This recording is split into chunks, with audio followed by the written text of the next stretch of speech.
द्विघात समीकरण में आज मेरा ये 15वां क्लास है और हम लोग भारतीय वन के प्रैक्टिस बुक से एक्सरसाइज 3 के सी में क्वेश्चन देख रहे थे। पिछले क्लास में हम लोग 15 तक का क्वेश्चन किए थे और आज हम लोग 16 का क्वेश्चन करेंगे जो आपको बोर्ड पे लिखा हुआ दिखाई दे रहा होगा। तो क्वेश्चन पढ़ते हैं हम लोग, आप लोग को समझाते हैं। कह रहा है कि किसी समकोण त्रिभुज का कर्ण 25 सेंटीमीटर, किसी समकोण त्रिभुज का कर्ण 25 सेंटीमीटर है, उसकी परिमिति 56 सेंटीमीटर।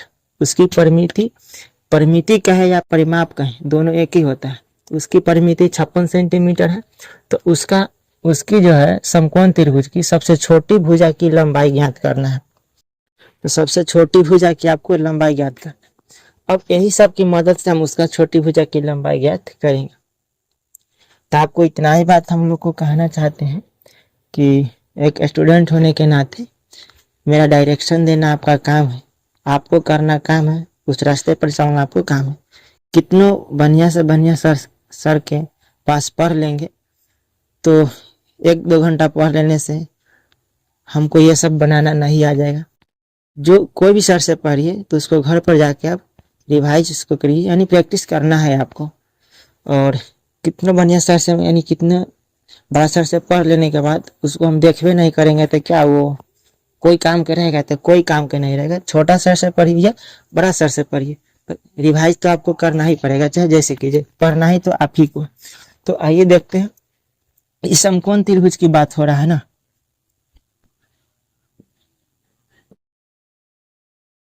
ये समकोण त्रिभुज की बात हो रहा है। कह रहा है किसी समकोण त्रिभुज का कर्ण 25 सेंटीमीटर। तो समकोण त्रिभुज की बात हो रहा है, छोटी भुजा निकालना है। तो मान लेते हैं हम लोग, माना कि छोटी भुजा 1 सेंटीमीटर है, छोटी मीटर। और समकोण त्रिभुज की चर्चा चल रहा है तो हम लोग जानते हैं समकोण त्रिभुज का परिभाषा होता है कि जिस त्रिभुज का एक कोण 90 डिग्री का हो उससे हम लोग समकोण त्रिभुज कहते हैं। यहाँ समकोण त्रिभुज होता है 90 डिग्री के सामने वाला भुजा को हम लोग कर्ण कहते हैं। और कर्ण दिया हुआ कितना? 25 सेंटीमीटर कर्ण हमको दिया हुआ है। 25 सेंटीमीटर हमको कर्ण दिया हुआ। हम मान लेते हैं कि छोटी भुजा कितना मान लिए? x। तो छोटी भुजा हम लोग x मान लिए। अब देख लीजिए, अब त्रिभुज की परिमिति कितना दिया हुआ है? 56 सेंटीमीटर दिया हुआ। तो हम लोग जानते हैं बीनो डैट का मतलब होता है कि हम लोग यह जानते हैं कि किसी भी त्रिभुज हो, समकोण त्रिभुज नहीं, किसी भी त्रिभुज, कोई भी त्रिभुज होगा, किसी भी त्रिभुज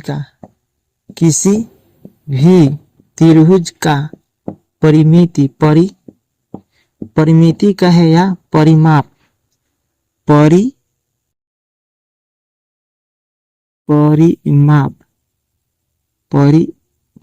बराबर होता है तीनों भुजाओं का योग।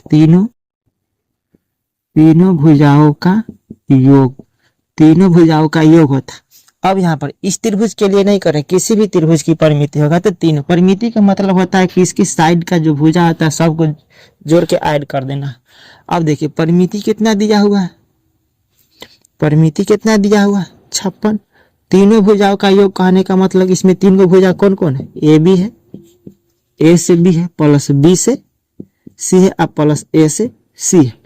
अब देखिए यहाँ पे 56 दिया हुआ है। ए बी का मान कितना है? 9 ही है। बी सी का मान कितना? 1 है। ए सी का मान कितना है? 25 है। जब ए सी का मान 25 है तो प्लस में 25 इधर भेजेंगे तो माइनस में 25, तो ए बी प्लस कितना हो जाएगा? x। और इसको हम घटाएंगे, 56 में से 25 घटाएंगे, 56 में से 25 घटाएंगे तो कितना हो जाएगा? 3, 1 31 हो जाएगा। x प्लस में इधर भेज दीजिए तो माइनस में हो जाएगा। तो ए बी, यानी कहने का मतलब मेरा यह है कि ए बी का मान हम लोग इसकी मदद से हम लोग निकाले तो कितना आया? 31 माइनस x, यानी ए बी की मदद से हम लोग निकालनी। अब हम एक बात और जानते हैं, चित्र से लिख देते हैं। चित्र से क्या जानते हैं हम लोग? कि समकोण त्रिभुज हम लोग जानते हैं कि कर्ण का जो स्क्वायर होता है, दोनों भुजाओं का वर्गों का स्क्वायर होता है। जैसे देखिए पाइथागोरस प्रमेय से होता है कर्ण स्क्वायर बराबर होता है लंब स्क्वायर प्लस आधार स्क्वायर। अब इसमें कहे कि लंब आधार कौन है, तो यहाँ पर देख लीजिए, इसका डिटेल हम जब त्रिकोणमिति पढ़ाएंगे तो उसमें हम समझाएंगे, लेकिन यहाँ पर ध्यान दे दीजिए थोड़ा सा। 90 डिग्री के सामने वाला भुजा होता है ना, हमेशा कर्ण होता है। हमेशा कहने का मतलब कि ऑलवेज कर्ण ही होगा, ये बदलवे नहीं करता है। जैसे कहने का मतलब यह है, एक गांव में ढीठ लड़का होगा ना, ढीठ आदमी होता है, उसी तरह का यह ढीठ है। 90 डिग्री के सामने वाला भुजा जो होगा हमेशा कर्ण ही होता है। अब देखिए, जो खारा भुजा रहता है उसको हम लोग लंब कहते हैं, जो सूतल रहता है उसको हम लोग आधार कहते हैं। तो यहाँ इतना ही रहने देते हैं, ज्यादा विशेष नहीं। अब देखिए, सबका मान इसमें हम रखेंगे। कर्ण कितना है 25 है, तो 25 का स्क्वायर। लंब कितना है तो 31 माइनस एक्स का स्क्वायर। आधार कितना है x है, तो x का स्क्वायर। अब देख लीजिए, सुविधा के लिए हम इसको इधर रख सकते हैं, सुविधा अपना के लिए। इस सब को इधर ले आते हैं, इस सब को उधर दे देते हैं, तो इस सब को इधर लिया यानी x square plus 31 minus x के होल स्क्वायर बराबर इधर लिया 25 के स्क्वायर कितना हो जाएगा 625।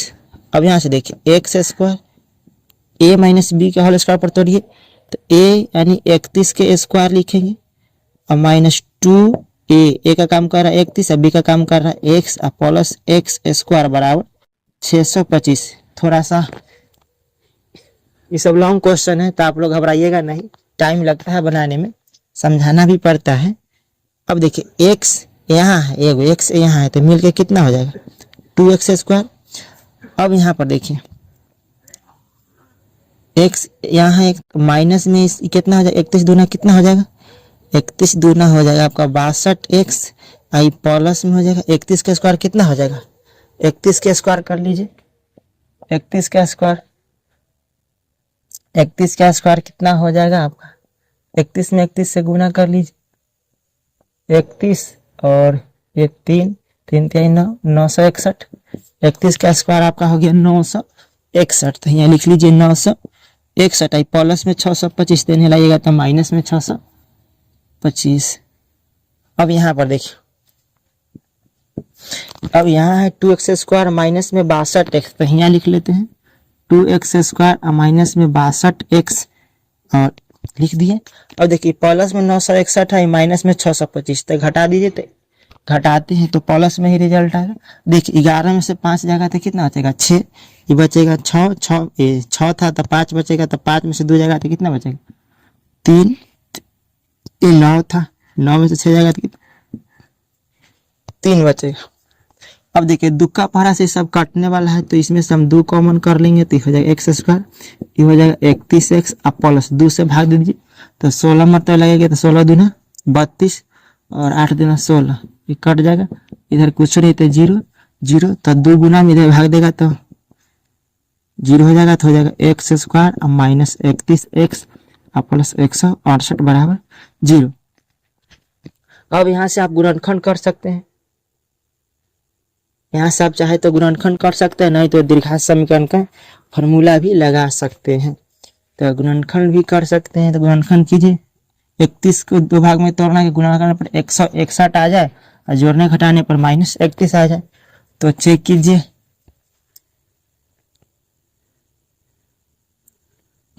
31 गुना करने पर 168 और जोड़ने घटाने पर 31 आना चाहिए, तो 31 यानी हम लोग 24 में कितना जोड़ देंगे तो 31 हो जाएगा, 7 जोड़ देंगे तो 31 आ जाएगा, लेकिन गुना करने पर 168 लाना है, तो 7 × 28 के 8 हासिल 2, 7 × 28 के 8 हासिल 2, 7 × 14 और 2 16 आ गया यहाँ पे।